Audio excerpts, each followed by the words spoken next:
What's going on, everyone? In this one, we're going to be making Korean style meatballs that are packed with so much flavour and glazed in the most amazing sauce. Please sit back, relax, and enjoy.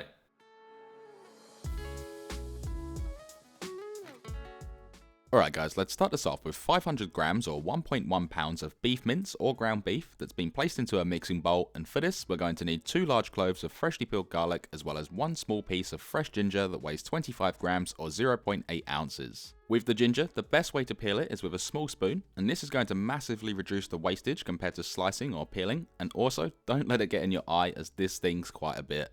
Once that's done, we'll then have a nice piece of peeled ginger, and with the scraps, these can then be placed into a compost bin. Now with the 2 garlic cloves and the ginger, we're going to then run them along a fine microplane or grater to create a smooth paste, which is otherwise known as minced, and make sure to scrape every last little bit into the beef to avoid any wastage.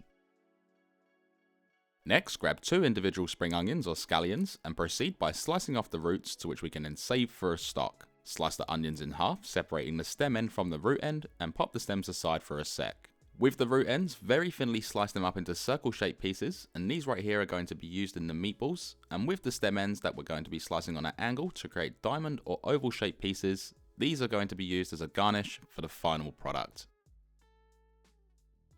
Now going back to the mince, add in the very thinly sliced root end spring onions or scallions, and to this, add in 70 grams or 2.4 ounces of gochujang chili paste, which is a Korean chili paste, and this stuff is very easily accessible from your local supermarket. To this, add in 1.5 teaspoons or 7.5 grams of sea salt flakes, and 2 teaspoons or 20 cracks of black pepper. Once that's all in, get your hands in there and gently rub your meat, but only enough to the point that everything is just mixed, as overworking it can cause it to tense up, which will affect the overall texture. Okay, so moving forward, we're going to need one of these bad boys. This right here is the Bodum Bistro scale that's lightweight, and its sleek compact design means it's easily stored away when not in use. With its digital LCD screen, it can also be used in low light conditions, and it also comes with a built-in timer, which is super handy.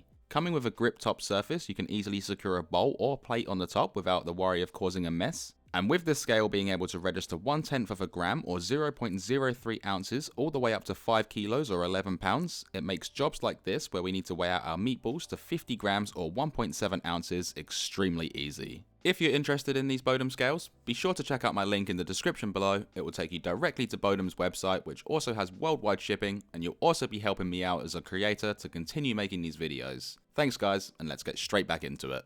So moving on, we now have the meatballs weighed out, and what we're going to do is shape them. To do this, simply roll them between your hands, giving them a little squeeze just to slightly compress them together, and what you should have is something that looks like this, and once that's all done, let's make our way over to the stovetop. To cook these, place a large skillet or pan onto your stovetop over a high heat, and once hot, pour in 1 tablespoon or 20 milliliters of olive oil and add in the meatballs, making sure that they don't touch one another, and sear these for 1 minute on each side just until lightly golden. 1 minute later and we have that nice golden sear on these, we're going to flip them over and repeat the same process for another 1 minute, and by searing them first, this is going to lock in all of the flavour and also make these nice and juicy. After the second minute, we're then going to turn these onto their sides and repeat the process 2 more times. I know that they're round in shape, but I imagine that they're square, and cook them on all 4 sides to completely lock in all of that flavour. Now once all of the sides have been seared, we can then remove the pan from the stovetop and place it into a preheated oven that's been set to 180 degrees Celsius or 350 degrees Fahrenheit, and bake these for 8 minutes. Now in the meantime, place a saucepan onto your stovetop and add in 120 grams or 4.2 ounces of plum jam, which is going to be the main ingredient to our sauce, 70 grams or 2.4 ounces of gochujang Korean spice paste for a deep, intense but smooth flavour, 1 tablespoon or 20 milliliters of rice wine vinegar for a subtle acidic and sweet background flavour, and finally 1 tablespoon or 20 milliliters of soy sauce for a rich and salty flavour. Let's then place this onto a medium-high heat and give all of those ingredients a really good mix for those flavours to become friends, also breaking up the jam, and cook this for 4 minutes, stirring very frequently just until the sauce starts to thicken and form ribbons. Once achieved, you'll notice it has a much deeper colour, it's forming those ribbons, and has become a really nice sticky glaze, which means we can then turn this off the heat and remove it from the stovetop. Now back to the meatballs. These have been baking away for the past 8 minutes and are perfectly cooked, which means they can then be removed from the oven. To then take the meatballs to the next level, gently add them into the delicious plum glaze, giving them a really good gentle mix just until everything is completely coated. You can then serve these up however you'd like, but the way I like to do so is create a neat little stack or pile on one side of the plate, place next to it a nice fresh Asian salad that I'll leave the recipe for in the description below, then give the meatballs and salad a topping of some toasted sesame seeds, garnish the meatballs with the sliced spring onion or scallion, and then how good does that look? The meatballs are literally shimmering from that glaze, their aroma is incredible, and that salad really gives a pop of freshness and colour. All that's left to do now is make this all worthwhile, and that is that we can then dig in.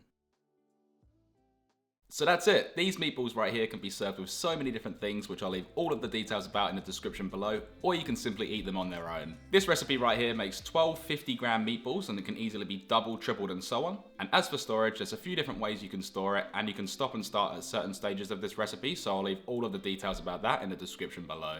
If you enjoyed this video, be sure to smash that like button so my channel can be seen by more people, and consider subscribing along with hitting that bell notification next to it so you never miss one I upload.